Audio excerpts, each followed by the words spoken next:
좋아요, 구독. 먼저 정태근 이사님께 질문 드리겠습니다. 오늘 네. 종가 베팅할 종목은 어떤 섹터에서 찾아오셨나요?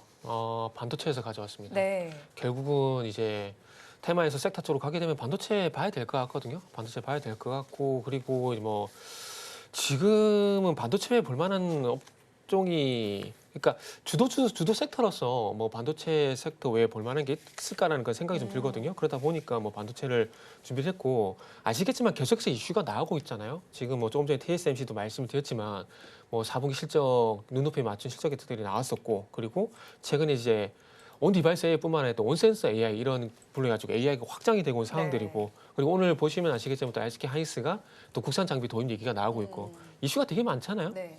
그러니까 어찌 보면 주가를 올릴 만한 이슈들이 상당히 많다라는 것들이 이 반도체 소부장 쪽으로 계속해서 봐야 될 이유가 되지 않나라는 생각을 좀 하고 있습니다.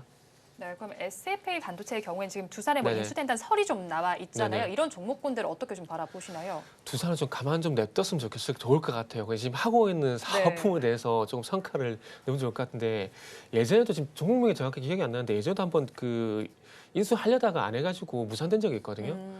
그러니까 자꾸 이렇게 썰 이런 것들을 왜 하는지 모르겠는데, 그만큼 뭐 후공정 쪽으로 강화를 하고 싶은 부분은 분명히 이해를 합니다. 그러나 그런 부분들을 가지고 끝까지 좀 진행했으면 좋겠는, 이거 뭐 개인적인 야담입니다. 끝까지 좀 진행을 하고 했으면 좋겠다는 말씀도 드리고, 이번에도 이제 낚시질이 아니었으면 좋겠다는 생각이 네. 들고요. SFA 반도체는 뭐 두산, 테슬라 쪽으로 인수가 되지 않는다고 하더라도 충분히 이제 반도체 후공정 쪽으로는 HBM 쪽도 마찬가지고요. 삼성전자 낙수 효과가 기대가 되는 기업들이고, 지금 계속해서 패키징 관련돼 가지고 후공적으로 계속 강하는 흐름들이 TSMC, 뭐 삼성전자 계속 나온 상황들이기 때문에 SFA 반도체는 뭐 추후에도 주가 흐름은 제가 볼 때는 충분히 괜찮을 거라고 봅니다. 그래서 어차피 이제 M&A 이슈는 단계적인 모멘텀이기 때문에 뭐 그런 것들은 조금 뭐 전혀 무시할 수 없겠지만은 그거보다는 일단 앞으로 이제 반도체 소부장에 대한 낙수 효과 이런 네. 것 쪽으로 주목을 좀 하시면 좋을 것 같아요. 네, 반도체 소부장에 대한 낙수 효과에 대해서 주목을 해보자라고 정리를 해줬고, 지금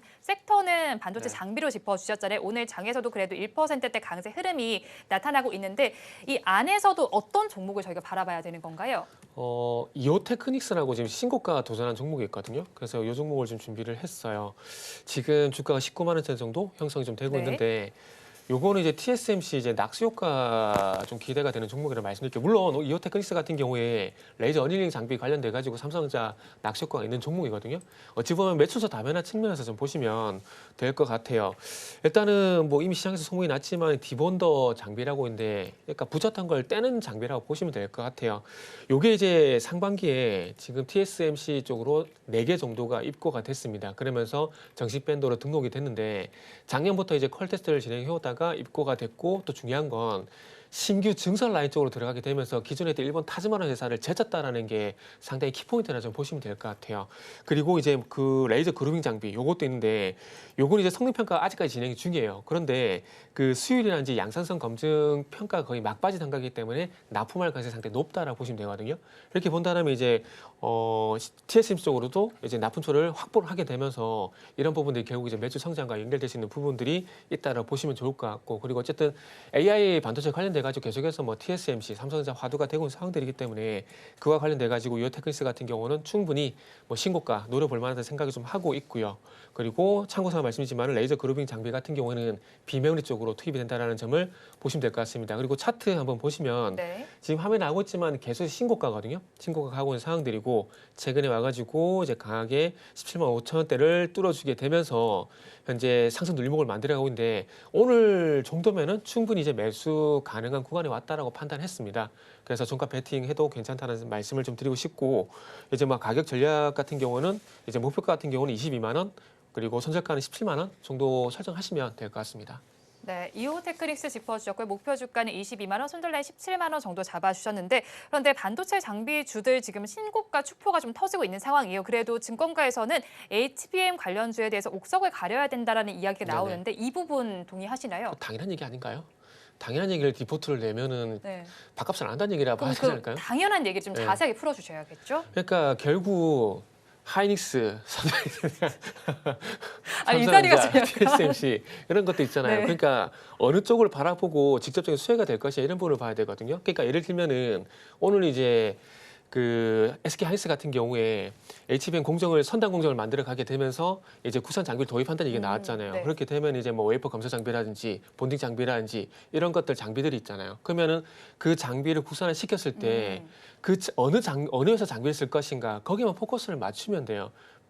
예를 들게 되면은 지금은 이제 조금 쉬고 있지만 작년 같은 경우에 이제 HBM 본딩 장비 얘기하게 되면 한미 반도체 얘기 계속 했었잖아요. 네. 그러면 주가 괜찮았잖아요. 그러니까 마찬가지입니다. 지금도 그런 측면인 거죠. 여 테크닉스 같은 경우는 이제 삼성전자라는 상당히 안정적인 매출처를 확보하고 있는 상황들 속에서 TSMC까지 매출처를 확보하고 있는 상황들이고 그리고 여기서 다시 원점으로 가게 되면은 네. SK 하이닉스 원점으로 가게 되면 여기서 뭐 이제 웨이퍼 검사 장비 같은 경우는 지금 계속해서 얘기가 나오는 종목이 인텍 플러스한 종목이고 그리고 계측 장비 같은 경우는 오로스 테크놀로지 얘기 나오면서 오늘 주가 강했었잖아요. 그러니까 결국 그런 종목들 잘 픽을 하는 거죠. 근데 지금 계속해서 HBM, 온 디바이스 AI, 온 센서 AI 라면서 계속 이렇게 확장이 되다 보니까 솔직히 선택하기 좀 어려워요. 네. 그러나 이제 방금 이제 그래서 중요한 건 뭐냐면 그래서 회사를 바라보면 됩니다. 그러니까 전방업체 누구 쪽을 바라보고 있냐 그러면은 선택폭이 정당히 이제 원활해지거든요. 그렇기 때문에 이오 테크닉스를 예를 들게 되면은 딱 명확하잖아요. 삼성전자, TSMC. 그럼 삼성전자, TSMC를 바라볼 때 어떤 종목을 선택할 것인가. 그게 봤을 때 이오 테크닉스 같은 종목들이 예가 될 수가 있다라는 거죠. 네, 전반적으로 반도체 장비에 대한 이야기까지 들어봤고요. 이번에는 이성웅 이사님의 종가 베팅할 종목 섹터부터 먼저 알아볼게요. 저는 미디어 콘텐츠 섹터를 가지고 왔습니다. 미국 시장에서 넷플릭스 실적 발표가 있었어요.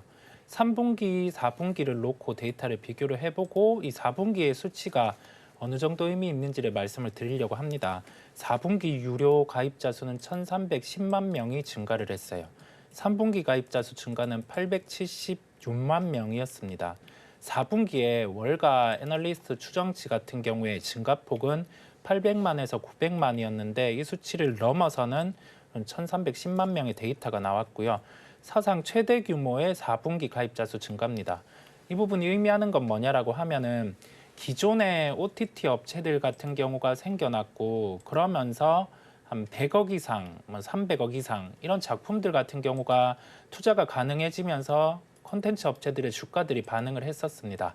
그런데 넷플릭스의 실적 같은 경우가 둔화가 되었을 때 그때 컨퍼런스 콜에서 이야기를 했었던 거는 우리가 요금제 조정 및 기타 콘텐츠 업체들에 대해서 투자를 줄일 수도 있다는 점을 언급을 했었고 이번 4분기 실적 컨퍼런스 콜에서 언급을 한 거는 우리가 콘텐츠 질에 대해서 향상을 시키겠다라는 점을 표명을 했어요. 그러면 그와 연결해서 이제 미디어 콘텐츠주 같은 경우에 대해서 우리나라 드라마 같은 경우에 대해서 충분히 투자가 가능할 것으로 보입니다. 그러면 주가 수준들을 비교를 해볼 필요가 있는데 보통 한 100억 정도의 영업이익 체력을 가지고 있는 기업들이 한 시가총액 1,000억 정도의 거래가 되고 있어요. 그런데 특정 작품들은 내놓았을 때 주가 수익 비율 기준으로 한 25배까지 확장이 된 적도 있거든요. 그렇다 보니까 그 그림을 가지고 지금은 미디어 컨텐츠주들을 다시 봐야 될 시기라는 말씀을 드립니다. 네, 그렇다면 넷플릭스가 지금 호실적을 내면서 좀 긍정적 훈풍이 불어온 것 같아요. 연동될 만한 종목들 어떤 것들이 있나요? 지금 시장에서 반응을 하는 종목들은 사마 네트워크스라든지 키스트, 뉴 이런 종목이 있고요.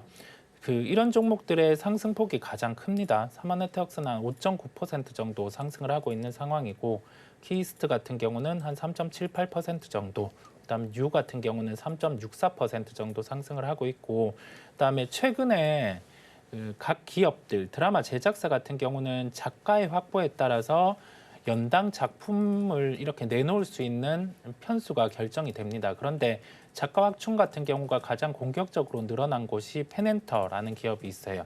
그렇다 보니까 우리가 지금 시장 안에서 강한 종목들도 있겠지만은 최근에 좀 어려웠던 시기 안에서 작품을 더 내놓을 수 있는 레퍼런스를 확보한 기업들 같은 경우를 체크해 보실 필요가 있겠습니다. 네, 체크해볼 만한 부분까지 정리를 해주셨고요. 오늘 콘텐츠와 더불어서 웹툰 관련된 쪽에서도 강세 흐름이 많이 좀 나타나고 있습니다. 콘텐츠의 주에 대한 시각도 이제는 조금 차별을 둬야 된다라는 이야기 나오더라고요. IP를 확보한 쪽이랑 아닌 쪽을 좀 정리해서 봐야 된다라고 말씀을 전해주는 분들이 많은데 그렇다면 웹툰과 관련된 쪽 혹은 이제 콘텐츠와 관련된 쪽 지금 시장에 관심이 쏠렸습니다. 네. 앞으로 이 관심이 계속 나타나게 될까요? 방심하면 안 되겠네요. 아까 반도체 할 때는 이사님한테 안 물어보셨는데 이 콘텐츠 할 때는 저한테 물어보시고 이렇게 하면 이제 이성우 기자님 디스가 될 수가 있는데 네. 그 넷플릭스 쪽 같은 경우는 저는 개인적으로 실적 이슈에서 단발성인 것 같아요. 그러다 보니까 컨텐츠 같은 경우는 이제 차라리 웹툰 쪽이나 이제 웹소설 쪽으로 보는 게 조금 더 연결성 있지 않나라는 생각이 들거든요. 물론 내일 시장 뚜껑 열어봐야 알 수 있겠지만 그렇게 생각을 하고 있고, 왜냐하면은 아까 제가 이 테마라는 게 지금 중동 테마에서 정책 테마로 넘어오겠다고 얘기 말씀드렸잖아요. 그래서 지금 어찌 보면 이제 총선 다가오게 되면서 이제 뭐 저수장 관련된 일단 정책들이 있고, 그리고 오늘 또 보셔서 아시겠지만 웹툰 관련주들 같은 게 결국 정부 정책 수혜자라고 봐야 되거든요. 그렇다면은 조금 이제 연속성을 좀 가져가 보려면은 이 이슈라는 게 조금 지속이 될 것인가, 이 부분을 좀 관점에서 봐야 되거든요. 그렇게 본다라면 이제 아무래도 정부 정책 테마 이런 부분들이 앞으로 계속해서 흐름이 나올 거, 총선 다가오기 전까지 정책 테마전은 계속 갈 거라고 보게 된다라면은 저는 웹툰하고 웹소설 쪽으로 보는 게 좀 맞다라고 봐요. 그리고 이 특히나 영상 컨텐츠 쪽 같은 경우는 아킬레스건이 뭐냐면은 대작이 나와야 돼요. 대작이. 그러니까 예를 들게 되면 이제 지금은 기억하실지 모르겠지만 오징어 게임 아무도 안 보잖아요. 그때 당시에 뭐 오징어 게임 전 세계 열풍 불게 되면서 이거 누가 제작했느냐, 어떤 일본이냐 관련 종목들이 단기간 시세가 강하게 났었잖아요. 네. 근데 넷플릭스 실적 같은 경우는 물론 파급효과 전혀 없다라고 볼 수는 없겠지만 차라리 넷플릭스를 바라보게 된다라면은 저는 그냥 미국 주식을 보는 게 맞다라고 보거든요. 네. 근데 여기까지 할게요. 계속 이러다 보니까 이성희 선생님 디스하는 것 같아가지고 기분이 마음이 편치가 않네요. 네, 이성우 기자님과 조금 차별화된 시각을 전해주셨는데, 그렇다면 이제 이걸 듣고 또 의견이 어떠신지도 궁금하고요. 종가 베팅할 종목 어떤 걸까요? 네, 그런 부분에 접근도 좋겠고 네. 좋습니다. 네, 제가 바라보는 종목은 A스토리라는 종목을 말씀을 드리려고 해요. 우영우로 유명했던 종목 네, 아니었나요? 그렇습니다. 드라마사들의 수익 구조를 보면 IP를 직접적으로 보유하고 있는 기업들은 이 부분을 활용해서 뭐 굿즈를 내놓는다든지 하는 뭐 수익 창출이 가능해요. 우영우의 IP를 보유를 하고 있는 상황이고요.